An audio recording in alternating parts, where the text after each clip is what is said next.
Assalamualaikum warahmatullahi wabarakatuh. Selamat sore, selamat malam teman-teman semuanya. Apa kabarnya? Semoga dalam keadaan sehat walafiat ya. Nah, jumpa lagi kita di pertemuan dua kali ini. Kita menggunakan media video pembelajaran, di mana nantinya akan ada tanya jawab juga nanti di diskusi WhatsApp grup. Kita kemarin juga udah membahas ya di Zoom meeting pertemuan pertama beberapa konsep dasar SIA dan juga ada pembentukan kelompok yang nantinya juga akan berguna untuk di tugas besar ataupun tugas akhir dari proyek SIA ini. Nah, berbicara tentang materi kita kali ini, kita akan melanjutkan beberapa materi yang ada di pertemuan pertama, di mana pertemuan pertama kita juga belajar konsep umum atau konsep secara general terkait sistem informasi akuntansi atau yang disebut dengan SIA. Nah, pada pertemuan minggu kemarin kita juga, membahas secara garis besar bagaimana sih itu berjalan, kemudian ada proses yang namanya dari input sampai dengan menghasilkan sebuah output, dan apa output-nya untuk bidang ilmu kita. Nah, tentunya tidak terlepas dari namanya laporan keuangan. Nah, laporan keuangan atau transaksi, ataupun siklus, transaksi keuangan di sini akan kita bahas secara sedikit demi sedikit, tidak satu, materi ataupun tidak satu pertemuan, karena memang siklus akuntansi ataupun siklus pembuatan laporan keuangannya sangat panjang. Nah, jadi yang pertama-tama yang kita bahas adalah, nah, kalau kalian lihat di sini ada pokok bahasan yaitu yang namanya konsep dasar formulir, kemudian juga ada konsep dasar jurnal dan konsep dasar buku besar dan buku besar pembantu. Nah, kalau misalnya kita, melihat sebuah transaksi itu kan kita harus menganalisa dulu sebuah transaksi tersebut, baru kita masukkan yang namanya jurnal ataupun posting, kemudian kita bisa, melanjutkan ke bagian step selanjutnya yaitu di-posting ke buku besar. Yang pertama kita masuk ke konsep dasar formulir ya. Jadi pada dasarnya berfungsi sebagai perekam transaksi atau sebagai alat meminta dilakukannya suatu kegiatan. Nah, jadi formulir ini memang media yang digunakan untuk mencatat ataupun merekam data transaksi perusahaan ataupun organisasi. Nah, jadi setiap transaksi yang terjadi dalam perusahaan itu akan menghasilkan data yang dicatat atau direkam dalam suatu formulir atau kertas ataupun sebuah bukti. Jadi bukti ini akan, dipegang oleh perusahaan yang nantinya akan berguna untuk men-track segala transaksi yang terjadi di, satu periode. Nah, formulir tersebut bisa didokumentasikan di atas secari kertas atau juga bisa, kita lakukan, eee, pencatatan secara komputerisasi. Nah, jadi yang pertama kita lihat dulu manfaat formulirnya. Jadi yang pertama kita bisa menetapkan tanggung jawab terjadinya transaksi bisnis. Jadi kita punya responsibel atau tanggung jawab di transaksi bisnis tersebut berdasarkan dengan bukti yang udah kita pegang. Kemudian juga kita juga, sebagai saving data transaksi, kemudian juga mengurangi kesalahan, kalaupun ada kesalahan nantinya, kesalahan input kita berdasarkan dengan transaksi yang udah kita miliki. Kemudian sebagai media komunikasi antara satu perusahaan ke perusahaan lainnya. Bisa dengan kita menagihkan faktur penjualan, kemudian mengirimkan faktur pembelian maksudnya, dan sebagainya. Nah, kemudian ada golongan formulir menurut sumbernya. Jadi, ada beberapa golongan yang memang digunakan di suatu perusahaan. Jadi, kita lihat dari beberapa sumbernya. Yang pertama, dibuat dan disimpan di perusahaan, kemudian yang kedua ada dibuat dan dikirimkan keluar perusahaan, dan yang ketiga ada diterima dari pihak luar perusahaan. Nah, untuk contoh-contohnya ini kita bisa melihat dari berbagai kegiatan dari transaksi perusahaan tersebut. Jadi ada dia sebagai, sebuah faktur, jadi ada faktur penjualan ataupun faktur pembelian, kemudian juga ada mungkin ada laporan penerimaan barang, kemudian juga mungkin ada kwitansi, invoice, dan sebagainya, atau di bidang, non keuangan misalnya seperti kartu absensi karyawan, itu bisa aja kita, golongkan sebagai sebuah formulir. Nah, ada juga yang digolongkan sebagai untuk meminta dilakukannya sesuatu atau request, segala atau kegiatan transaksi. Jadi contohnya misalnya ada permintaan pembelian, kemudian juga ada order penjualan atau sales order, ataupun memang ada permintaan barang dari gudang. Nah, kemudian kita masuk ke penggolongan dokumen. Yang pertama ada dokumen sumber atau source document. Dokumen ini memang dijadikan dasar pencatatan terhadap jurnal atau buku pembantu. Jadi, ini merupakan dokumen utama karena nantinya akan ada, dokumen pendukung atau supporting document, di mana dia melampiri dokumen sumber sebagai bukti sahihnya transaksi yang dicatat dalam jurnal dan buku pembantu. Jadi ini merupakan supporting atas dokumen yang ada disediakan di suatu perusahaan. Nah, berbicara tentang fungsi formulir sebenarnya sama aja dengan tujuan formulir tadi. Dia memang, untuk keseragaman ataupun pembakuan kerja, kemudian juga ada mempermudah segala transaksi ataupun menyederhanakannya. Kemudian juga ada alat perencanaan karena terdapat data kuantitatif maupun kualitatif. Kemudian juga sebagai alat pengawasan dan evaluasi, karena ini merupakan hal yang penting untuk evaluasi dan pengawasan sebuah kegiatan transaksi di perusahaan. Kita bisa, melihat dari akarnya yaitu di sebuah, formulir. Nah, terkait aturan desain formulir sebenarnya ini merupakan keragaman dari suatu perusahaan, tapi intinya kita harus bisa menyamakan persepsi dulu nih, formulir seperti apa yang digunakan untuk bisa memudahkan segala jenis transaksi yang terjadi di suatu perusahaan. Jadi ada aturan dasarnya, jadi intinya, harus menyediakan informasi-informasi yang dibutuhkan, kemudian juga, desain formulirnya bisa didesain sederhana mungkin dan memang data yang tidak terpakai atau informasi yang tidak diperlukan itu tidak usah dimasukkan. Jadi, nantinya klien ataupun pihak, vendor yang membaca itu akan mudah nantinya memahami formulir yang kita berikan. Nah, ada juga beberapa aturan dasar desain ya. Jadi, di sini harus ada punya ukuran, kemudian juga harus dicetak dengan huruf yang jelas dan seragam. Kemudian juga ada membagi item datanya secara logika, jadi berurutan. Jadi runutnya dari mungkin dari nomor, tanggal, kemudian keterangan, kemudian, harga dan sebagainya itu juga disesuaikan dari, kebutuhan pemakai. Nah, kalau kita masuk ke contoh formulir manual dan elektronik, ini yang pertama kita manual. Kalau ini pasti kalian pernah lihat ya faktur penjualan bagi beberapa, rekan yang mungkin udah kerja, teman-teman yang udah kerja mungkin udah pernah megang ini atau sering megang ini, namanya faktur penjualan. Jadi di sini, ada nama perusahaannya, kemudian juga ada nomor fakturnya dan tanggalnya, ini merupakan yang komponen penting ya, karena ini akan kalau misal kita masukin ke dalam transaksi komputerisasi tanggal ini merupakan yang paling penting untuk penginputan. Kemudian juga ada kode barang, nomor urut, nama barang, satuan, harga, kuantitas, jumlah, ini disesuaikan aja dengan kebutuhan si perusahaan tersebut. Nah, kemudian juga ada tanda tangan, ini, sahih datanya tersebut dikeluarkan dari si, karyawan perusahaan tersebut. Kemudian ada tanda tangan juga.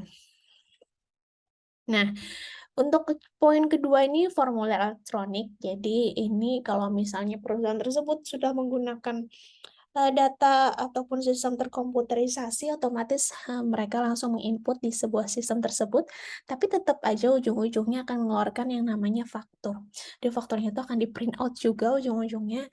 Jadi, tidak masalah kalau misalnya memang perusahaan masih menggunakan sistem manual ataupun memang menggunakan sistem terkomputerisasi, yang penting tujuannya sama.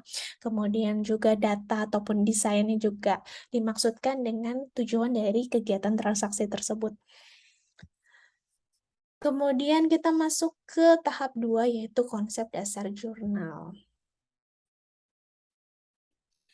Nah, kalau jurnal kan biasanya selalu, terkait dengan pencatatan sebuah transaksi.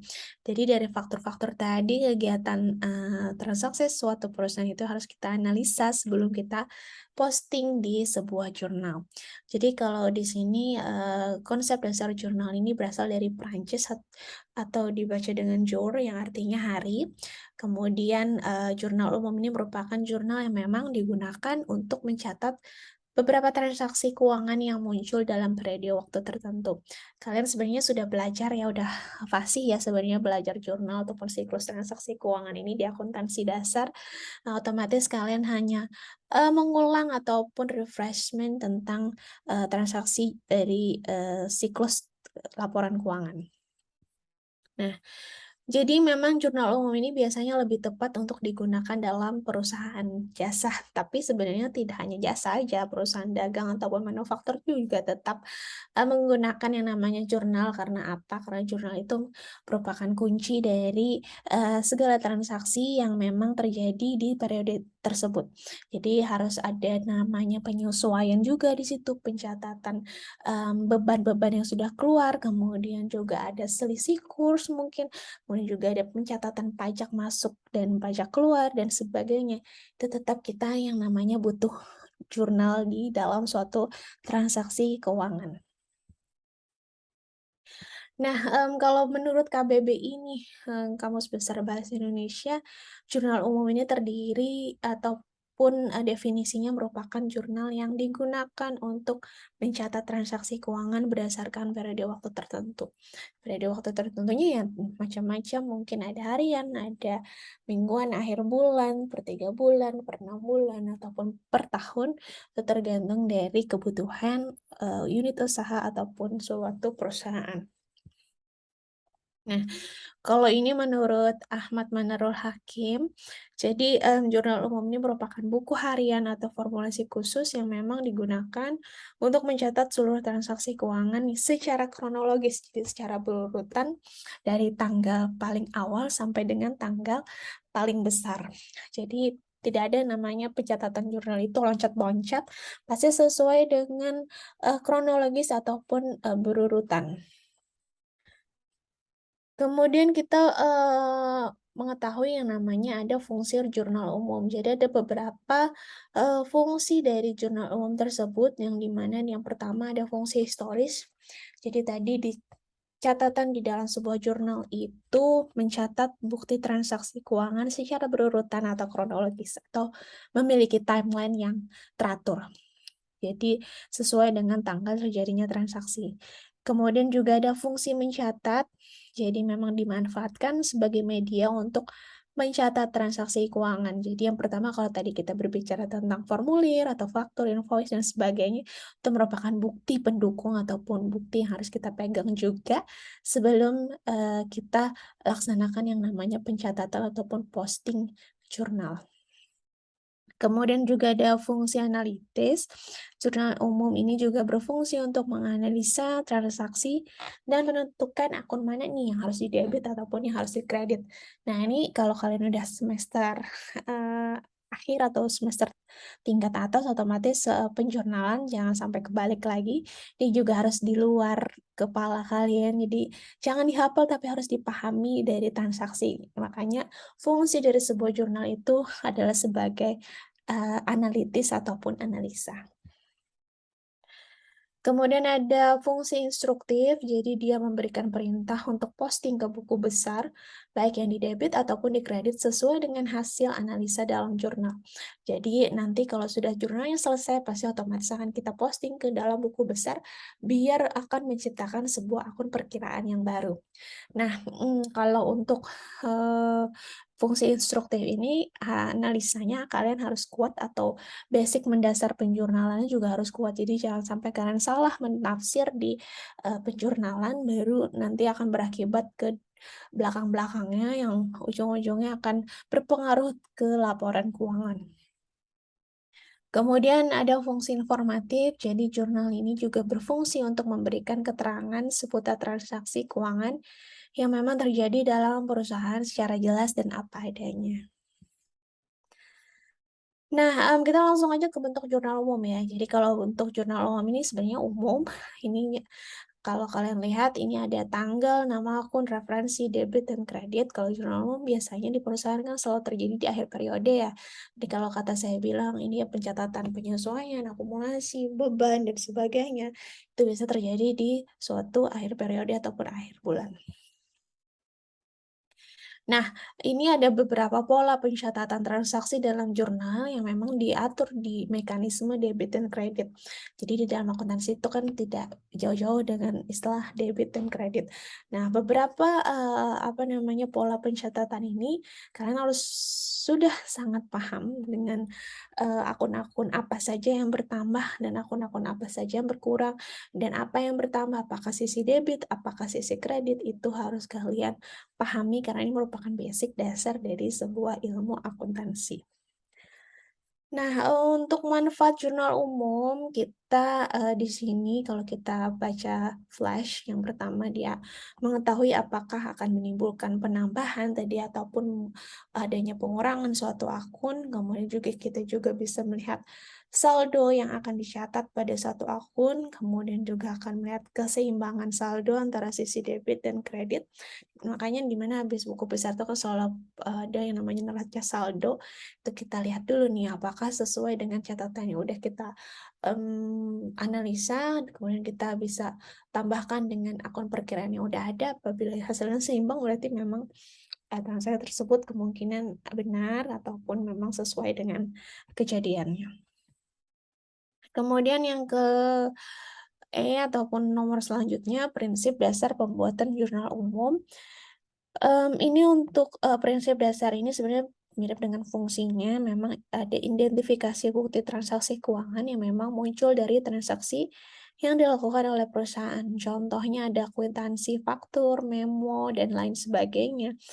Kemudian juga ada menentukan akun apa saja yang memang terpengaruh.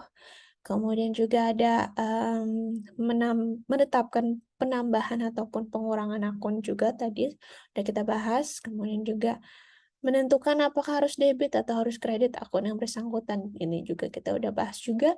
Kemudian juga ada terakhir catat transaksi ke dalam jurnal umum berdasarkan bukti transaksi keuangan yang memang dimiliki perusahaan. Nah, tadi kan kita udah, membahas ya kalau jurnal umum selalu terjadi di akhir transaksi.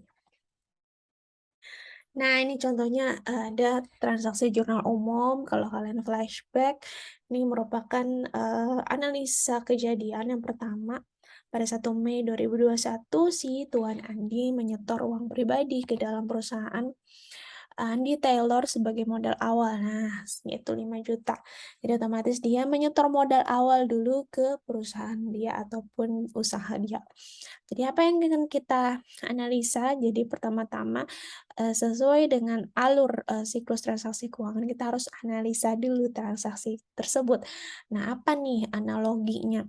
Jadi, apa yang akan bertambah kalau misalnya, ada modal yang dimasukkan ke dalam perusahaan. Nah, jadi kan otomatis, yang namanya, ada segala sesuatu yang bertambah ataupun aset liquid yang bertambah itu pasti otomatis akan menambah yang namanya kas. Nah, kayak gitu harus kalian pahami. Jadi yang di sini yang bertambah di sebelah debit adalah kas, kemudian modalnya juga bertambah. Nah, modal ini bukan berarti berkurang karena dia berada di sebelah kredit, tapi karena dia modal, karena bagian dari hutang, maka itu, merupakan salah satu pasifa, jadi otomatis selalu berada di sebelah kredit. Kemudian di sini ada lagi contohnya nih, disewa sebuah ruko untuk jasa jahit dengan membayar 1.200.000 untuk 6 bulan. Hmm. Jadi di sini kita melihat ada harta perusahaan yang memang dibentuk dalam sewa dibayar di muka. Jadi sewa dibayar di muka itu kan artinya kita udah membayar duluan nih sewa biaya ataupun sewa ruko yang memang akan kita gunakan nantinya ke periode belakangan. Jadi kalau misalnya memang dibayarkan untuk 1 tahun, jadi 1 tahun akan kita bayarkan full di depan, ataupun 6 bulan akan kita bayarkan full di depan. Nah, kalau misalnya kita membayarkan sesuatu, otomatis kan kita mengeluarkan sebuah uang. Jadi kalau misalnya uang itu selalu berkurang di sebelah kredit, otomatis kasnya pun juga akan berkurang di sebelah kredit. Nah, sewa dibayar di muka ini merupakan salah satu, harta kita, jadi otomatis dia akan bertambah di sebelah debit, yaitu sebesar 1.200.000. Nah, untuk beberapa referensi ataupun, jurnal-jurnal umum lainnya bisa kalian baca lagi sendiri. Nah, ini merupakan refreshing aja, jadi tidak serta-merta kita melakukan transaksi jurnal, tetapi beberapa akan kita laksanakan nantinya kalau memang ingin, menyusun sebuah kerangka framework dari suatu transaksi ataupun siklus yang ada dari perusahaan yang akan kalian riset nanti. Kita masuk ke konsep dasar buku besar dan buku besar pembantu.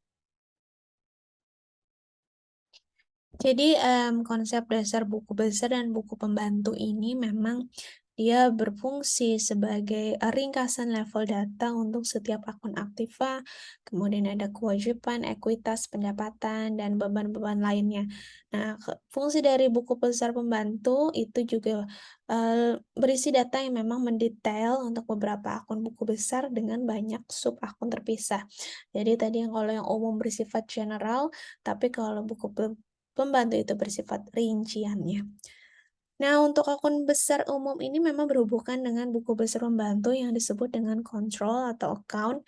Jadi hubungan antara akun kontrol dan buku besar umum dan total saldo pada tiap-tiap akun besar pembantu juga menjaga keakuratan data sistem informasi akuntansi. Jadi kalau misalnya buku besarnya juga udah benar, maka sistemnya nanti juga akan berjalan lancar sampai dengan akhir di periode pembuatan laporan ataupun neraca. Nah, nah, di sini kita juga lihat ada pengertian buku besar, tadi juga udah dijelaskan bahwa buku besar ini merupakan kumpulan akun-akun yang memang digunakan untuk meringkas transaksi yang memang terjadi dicatat dalam jurnal. Jadi di suatu bulan tersebut sudah ada transaksinya, kemudian juga kita catat dengan jurnal, baru kita ringkas di sebuah buku besar. Nah, buku besar ini juga bisa diartikan dengan tahapan catatan terakhir dalam akuntansi ataupun book of final entry yang memang menampung ringkasan data yang sudah dikelompokkan ataupun diklasifikasikan berasal dari jurnal. Nah, kemudian ada buku besar atau ledger, jadi merupakan buku yang berisi kumpulan akun ataupun perkiraan atau accounts.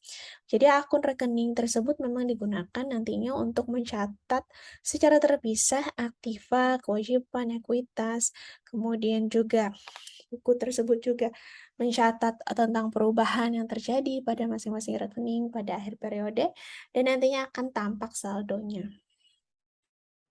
Nah, untuk klasifikasi buku besar, ini untuk yang umum. Di sini kalau kita lihat, perkiraan-perkiraan ini memang berdiri sendiri dan memang berfungsi untuk mengikhtisarkan pengaruh transaksi terhadap perubahan aktiva, kemudian ada perubahan kewajiban dan perubahan modal perusahaan. Nah, untuk, buku besar pembantu untuk klasifikasinya seringkali disebut dengan istilah buku tambahan. Jadi di dalamnya terdapat sekelompok rekening yang memang khusus untuk mencatat piutang usaha ataupun utang usaha secara detail.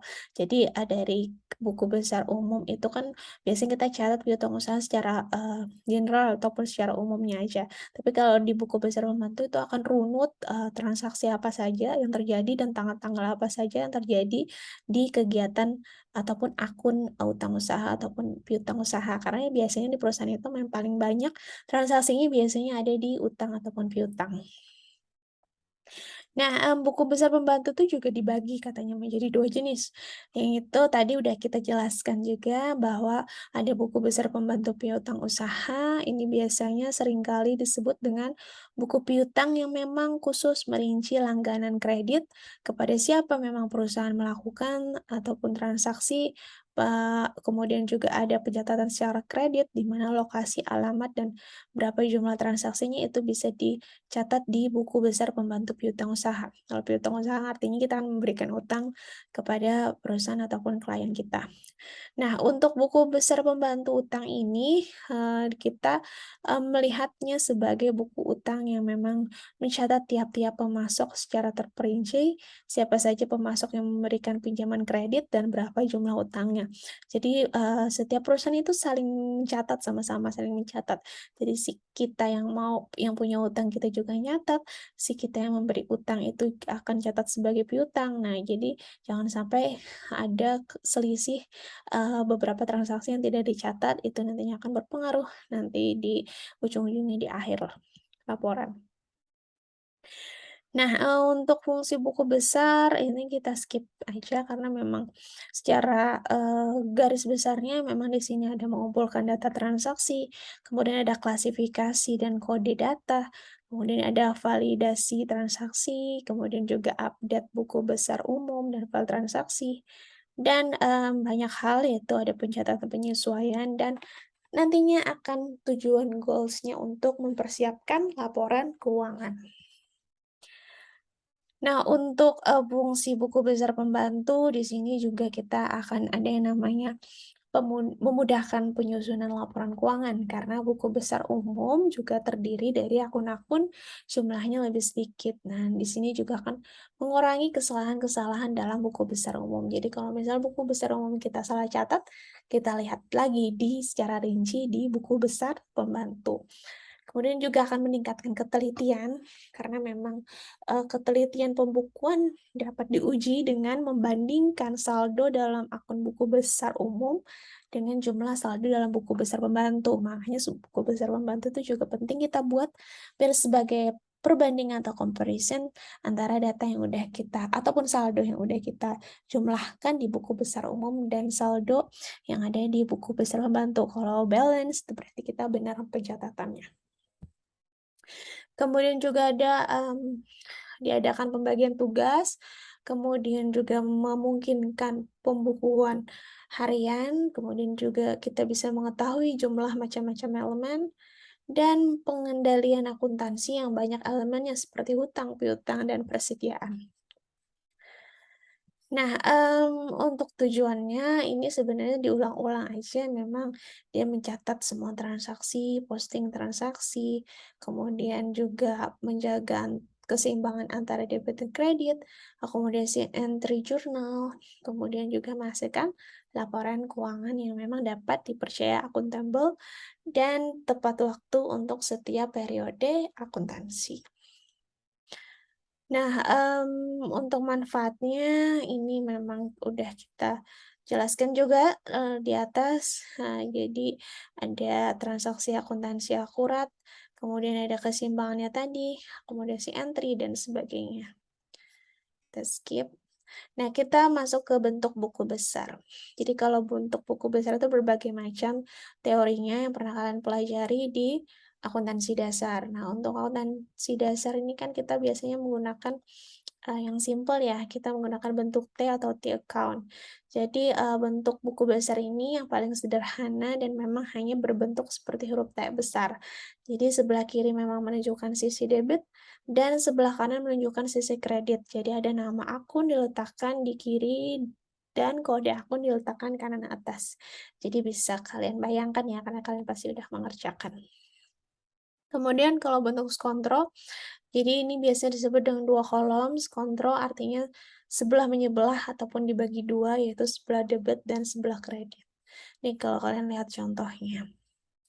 Kemudian ada bentuk stafel, ini berkolom saldo tunggal atau 3 kolom. Jadi dia lebih banyak, relatif banyak transaksinya, otomatis harus mencatatnya pun juga buku besarnya harus kita sesuaikan juga. Kemudian juga ada yang disebut dengan stafel 3 kolom, tapi perbedaannya kolom saldo dibagi 2 kolom, yaitu kolom debit dan kolom kredit. Jadi di sini ada saldo untuk debit dan kredit, di mana kalau saldo di sini cuma satu aja, tapi kalau di sini saldonya dibagi 2 juga. Nah, untuk cara posting di buku besar bagi kalian yang mungkin lupa cara posting buku besar, jadi setelah kita melaksanakan pencatatan transaksi ke dalam jurnal, kemudian kita pindahkan transaksi-transaksi tersebut ke dalam akun-akun perkiraan yang nantinya dicatat di sebuah buku besar.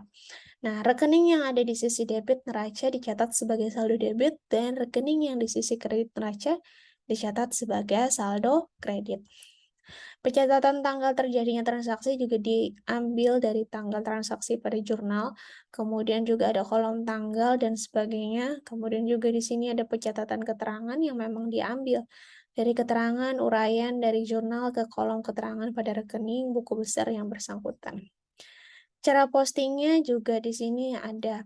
Kita lanjutkan juga, dia mencatat jumlah kredit dan jurnal ke kolom kredit, rekening yang bersangkutan, kemudian juga ada halaman atau referensi, dan jika rekening dalam jurnal sudah dibukukan ke dalam rekening buku besar, maka akan kita masukkan.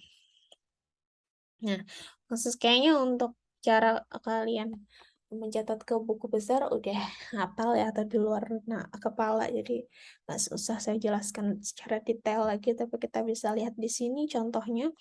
Pada tanggal 1 Juli 2006, cleaning service Krisna menerima uang tunai sebesar 30 juta sebagai setoran investasi Krisna dalam perusahaannya. Jadi transaksi tersebut dicatat dalam jurnal umum nih yang pertama. Jadi tadi yang contoh kasus yang di atas tadi kita masukin ke jurnal umum dulu, yaitu ada kas pada modal Krisna sebesar 30 juta. Nah, untuk, pos jurnalnya nih mungkin nggak kelihatan ya, tapi kalau kalian lihat di sini kita lihat ya ada yang namanya, akun kas. Ini buku besarnya dan ini jurnal umumnya. Kalau akun kas ini udah masuk ke dalam buku besar. Jadi penggolongan buku besar itu setiap akun sendiri-sendiri ya. Jadi ada kas, kemudian juga akun modal, itu bisa kita masukkan di masing-masing akun perkiraan. Nah, untuk akun perkiraannya, nomornya bisa disesuaikan, berada di sebelah pojok kanan atas, kemudian namanya ada di sebelah pojok kiri atas. Nah, untuk tanggalnya dilihat aja tanggalnya, tanggal berapa, kemudian karena kas selalu bertambah di sebelah debit, maka otomatis dia pencatatannya juga, sesuai dengan transaksi yang ada di jurnal-jurnal tersebut. Kalau memang ada pengurangan kas, ya tinggal dicatat aja di sebelah kredit. Nanti saldonya juga akan mempengaruhi. Nah, itu jangan sampai kebalik, nantinya kalau kalian memposting di buku besar. Sama dengan akun modal juga disesuaikan dengan, apa namanya, ikhtisarnya, apakah dia bertambah di sebelah debit ataupun berkurang sebelah kredit. Sorry saya kebalik, bertambah di sebelah kredit ataupun, berkurang sebelah debit, itu sesuaikan juga dengan akun-akun perkiraannya yang ada di sebuah transaksi jurnal. Oke, kiranya itu aja yang bisa saya jelaskan pada pertemuan 2 kali ini, nantinya akan berguna, ke pertemuan-pertemuan berikutnya untuk kalian dalam pembentukan sebuah sistem informasi akuntansi dan bagaimana konsep dasarnya dari proses input sampai dengan nantinya menghasilkan sebuah output. Nah, kalau ada pertanyaan silakan ajukan di grup, nantinya juga kita akan ada, tanya jawab di grup diskusi WhatsApp, jadi otomatis jangan sampai kalian tidak ikut ataupun tidak join di mata kuliah kita kali ini. Terima kasih perhatiannya. Wassalamualaikum warahmatullahi wabarakatuh.